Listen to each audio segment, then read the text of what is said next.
All right, let's go to some viewer questions. First one comes from, I guess it's not a question, it's a comment.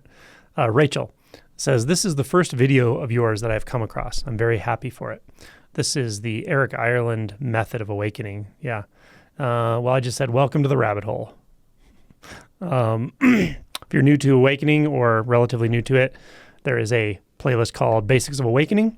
You can check that out. And then there's a playlist called Awakening Approaches. If you've already had an awakening, then you might be interested in the shadow work playlist. It's called Emotion and Shadow Work and Non-Duality. There are many other playlists, but those are just some places to start. So welcome. Someone said here on the video with Eric, so it's like going to sleep. Interesting comment. Not really sure exactly what they're getting at there. So Eric's process was to do one round of natural meditation followed by one round of self-inquiry, back and forth, and it resulted in awakening as I described in the video, which is a pretty brilliant approach. As I describe in my book, you're finding where intention and surrender meet. And he figured out a very good practice to do that based on practices I laid out in the book. So I'm not really sure where you got it's like going to sleep, but I will tell you something very interesting about that. What often happens when you learn to disidentify from thought, when you learn to clarify the mind, and you're really just starting to taste that unbound consciousness for the first time, and the mind is very quiet in a way you're not used to, what often happens is the body will actually interpret that as, I must be asleep. There can even be a perception or like a kind of background thought that says, this is sleep. And you look at it and you realize it's actually not at all. You're definitely not asleep. So there's this interesting kind of paradox that happens there, this bit of a contradiction. And of course, the instruction is just stay where you are. You don't have to sort it out or think about this. Just let those thoughts go like any other thoughts. But it is this very interesting thing where there is some interpretation often that'll come because there's no content. When there's no content in the mind, like strangely, the interpretive thought that comes is, oh, I must be asleep. But you know more clearly than you know through anything you know through thought that you're actually not asleep. It's so obvious. And so it's really interesting. Another way of saying this is one way I point people to unbound consciousness or point people past the identification or identifying as a process with thought. One way I point people past this is to say, there is a way to know, actively know, that there are no thoughts without using a thought to verify it. And that's a conundrum to the mind. It's a conundrum to the thinking mind. But when it occurs, it's so obvious. It's so obvious. It's more obvious than what you used to consider like a strongly held belief based on thought. Because we're going beyond the identity with thought. We're going to something that's a more fundamental identity or a more fundamental experience of being. And once you taste that, it's unmistakable. It's subtle in a way, but it's unmistakable. So I just wanted to point that out. This is from Susan. It says, oh, to dissolve into the everything, nothingness, no words, amen. Ah, om, nothing but love here. Feel moved to express the gratitude. Again, from Eric's video. Check it out, the Eric Ireland method, if you haven't seen it yet. Okay, this is from Felipe, I think. Felipe. Hi, Angelo. Your description of shikantaza, which I call natural meditation, by the way. Shikantaza is a Zen term for the same thing, essentially. It's not a thing, but anyway, you get the point. And I've heard it before. Sounds to me identical to everyday waking consciousness. That's actually exactly not true. And this is the rest of the comment. Don't direct attention. Don't try to do anything. Let everything come and go. This, to me, is exactly what daydreaming is, but I imagine you're pointing to something different. Could you help me understand the essential difference? Thanks. Okay, great question. I'm not picking on you when I say you're exactly wrong. The conclusion is exactly wrong. So I will turn this into a koan for you or for anyone who wants to investigate this. If when I say that in natural meditation there is no goal, we're not trying to direct attention any certain way. Wherever attention finds itself is already okay. There's no idealized state. There's no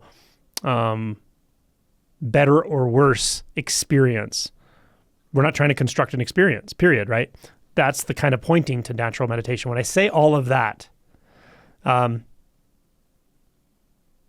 if that sounds to you like the normal way of thinking, the normal way of experiencing consciousness, the normal way of being identified with thought, I would just ask you to ask yourself what is actually added into the experience beyond those pointings when we are identified with thought.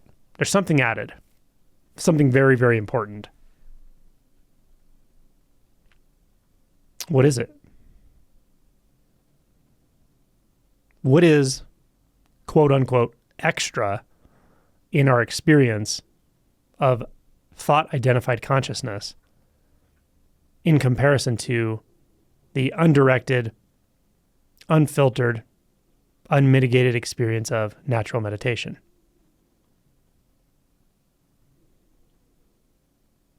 Right? I'll say it in a sort of conceptual way, but you can get deeper than that through this kind of koan by looking directly at experience. I'll say it conceptually, and that is to say that you're definitely doing something when you're identified with thought. You're doing it constantly. Definitely.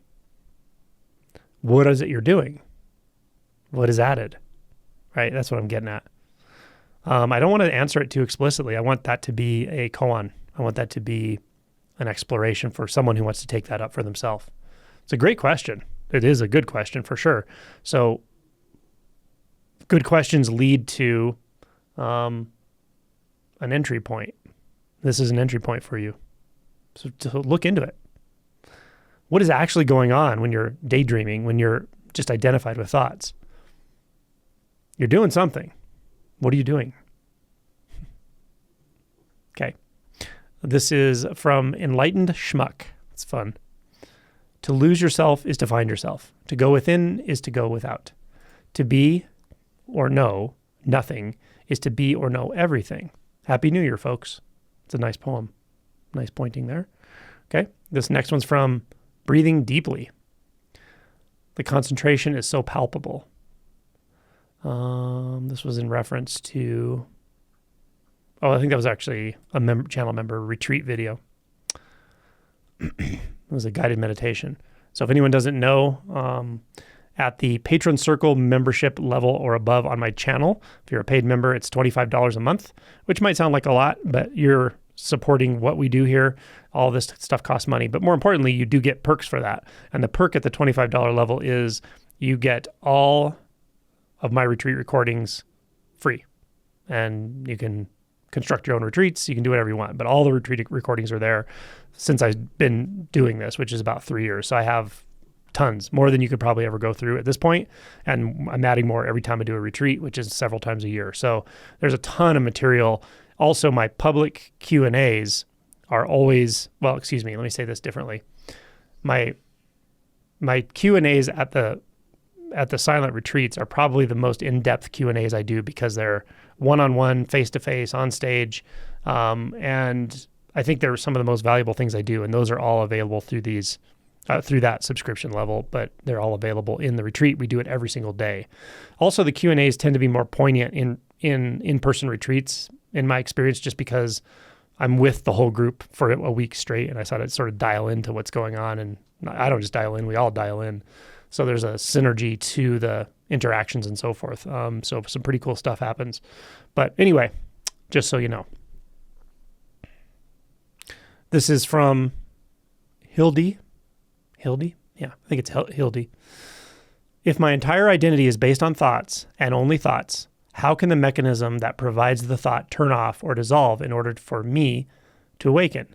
Wouldn't I be still thinking that I'm awakened? Would the sense of me disappear, and then exactly what remains? You're asking me, so I already know the answer to this, okay?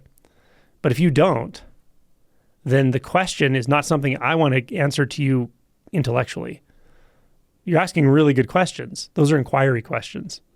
Inquiry, as I describe in my book, I don't know if you've read it, but in my book, I describe how to construct an inquiry question, what you put behind the question, and what you do after you ask the question. And this is all very important in how you use these questions. So these could be used intellectually, just asking questions on this site, hoping I answer them. Or they could be used as a kind of probing, introspective inquiry that's powerful and drives deep and ultimately shifts identity. And I mean that literally. So, how can the mechanism that produces the thoughts turn off or dissolve in order for me to awaken? That's a great question. Ask and see. Look and see. Watch what happens when you forego thoughts. Watch what happens when you let go of thoughts. Watch what happens when you don't grab onto the next thought, right? And do it again and again and again. Then the next question's great. Would I still be thinking that I'm awakened? What are you without the thought that says you're asleep or the thought that says you're awake? Right? What are you without the thought that says, I'm curious as to whether I will be having that thought when I'm awake? That's the thought you may be having right now if you ask the question, who are you without all of those? That's the question. Right? You could simplify it and say, once the awakening happens, once the identity shift happens, what will be left to claim it? Excuse me.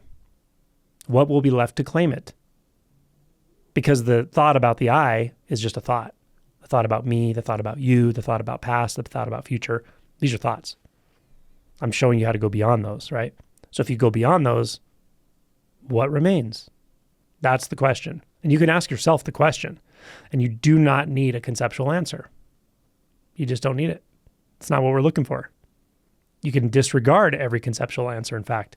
You can even anticipate and take excitement in every conceptual answer that comes because you get to discard it and go further into the experience, right? What happens to you when all thoughts of you disappear or cease or subside? Find out. There's only one way to find out. I could explain it as precisely as I possibly can. It will never satisfy you. You have to go yourself. And you can. That's what we do here. Last question in the same comment was, would the sense of me disappear and then exactly what remains? Yeah, that's the gist of it. What remains? What goes and what stays? Find out. Such good questions.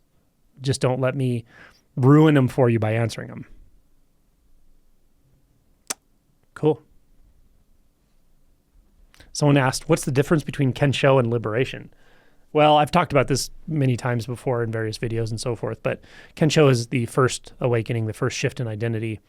It's a big one. It's a big deal, and feels often very oceanic, all-encompassing in a sense. But what is realized in that shift, you don't know the implications of it yet. You don't see the subtleties of identity functioning yet. Over time, after that shift, you will. Liberation comes when the fundamental illusions are truly dispelled.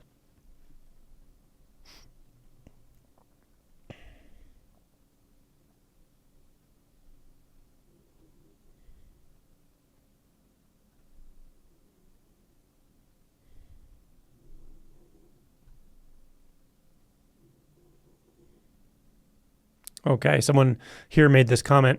Absolutely amazing, super helpful. The metaphor of us gently nurturing our immediate experience as a mother does a newborn is so powerful and descriptive and therefore so useful. Yeah. Yep. It is very much like that. It's like nurturing a newborn. If you've ever held a newborn close, especially your newborn, first time you hold your child, your baby close to you, you can feel the entirety of your being just pouring through that being. You can't tell where you end and the infant begins, right? There's just absolute love, absolute interconnection, absorption, interest, compassion, attention, right? What if you give an inquiry question all of that? If you put all that behind an inquiry question, when you realize where that inquiry question is coming from and where it's trying to return back to is your deepest truth. You can put all that behind it, Yeah, beautiful. Someone said, do you still enjoy listening to metal music? Yes, I sure do. Sober by Tool is someone mentioned underneath, they're quoting me saying I talk about Tool sometimes sober. There's actually a really good song called 46 and 2 by Tool that is really one of the most, gritty and accurate descriptions of what it feels like to go through deep shadow work. It's called 46 and 2. It's a brilliant song. But I like metal, yeah. I like all kinds of metal. Okay. There's one last comment. This says, TRE is life. TRE meaning trauma releasing exercise is life. So helpful. Difference between good life and bad life for me. Yeah, I've heard a number of people tell me after recommending TRE, largely based on Chris Guimond's description of how it affected her. She's also a facilitator and talks about it. But since I've heard that, I've recommended it to people, and I've heard some pretty incredible stories of how transformative it is for some people in the realms of chronic pain, emotional pain, and just being able to release or break through barriers. It doesn't seem to do that for everyone, but for some people it certainly does. So it's certainly worth trying. It's free, and it's very natural and simple and direct and easy generally to do and so forth. So yeah, that's TRE, trauma releasing exercise. Okay, that's all for now. Thanks again for your great comments and all of your interest in the Dharma and waking up and getting me to get more detail into these nuances of what I talk about, because this is all subtle stuff. So it really does help to get this feedback and where people are getting hung up on what I'm saying or what I'm not saying, which is really on me. I'm always trying to clarify this message because it's a simple message, but it's a subtle message a lot of times. But ultimately, it's always about you. It's always about you waking up, you continuing to wake up and living your true nature, living your deepest nature, which is available to everyone. It is your birthright. So yeah, thanks for the comments. I appreciate it.